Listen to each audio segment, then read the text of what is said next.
Hej.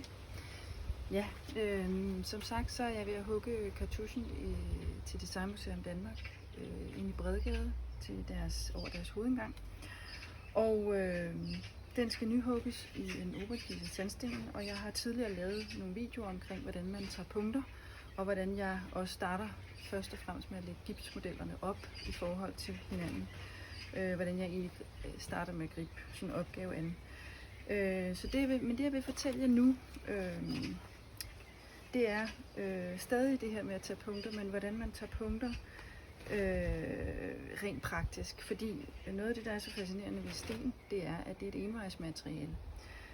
Det vil sige, at jeg kan ikke ligesom lære at sætte noget sten på, hvis det er faldet af, hvis jeg har hugget det af, uden det skulle hugges af.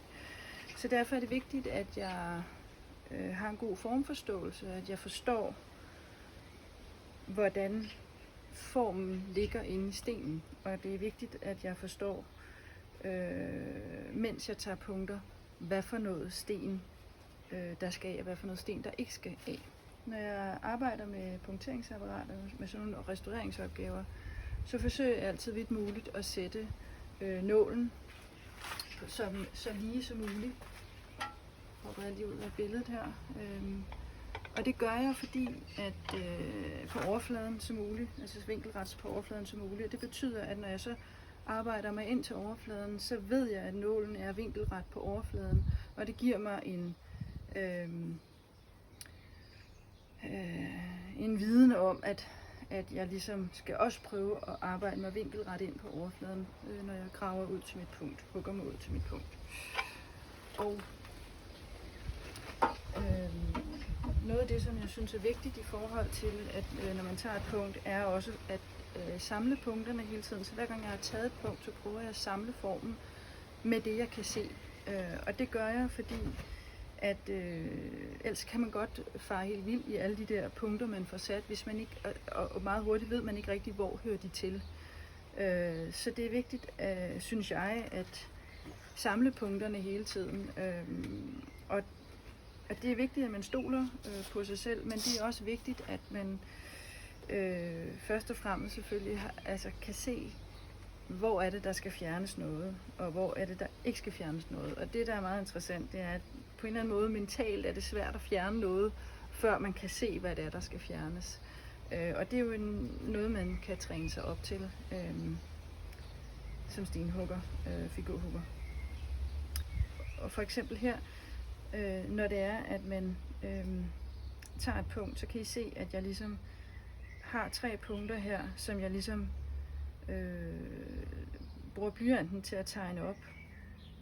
Og så har jeg et punkt herude på siden, og det punkt, jeg har taget her, det har jeg taget forholdsvis vinkelret på overfladen.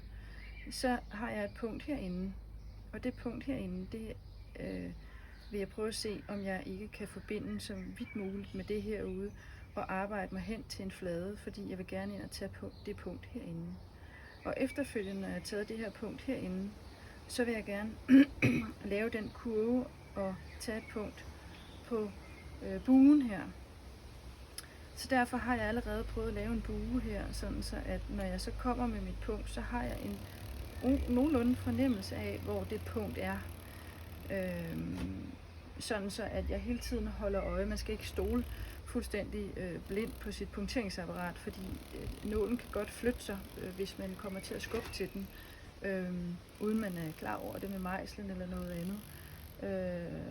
Og derfor er det så enormt vigtigt, at man ikke stoler blindt på sit punkteringsapparat, men man hele tiden har en forståelse og en fornemmelse af, hvor er formen henne i stenen.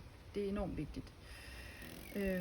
Og så er det egentlig bare sådan her, jeg arbejder, hvor jeg stille og roligt afdækker det. Ja, så følg med her og på gensyn. Hej.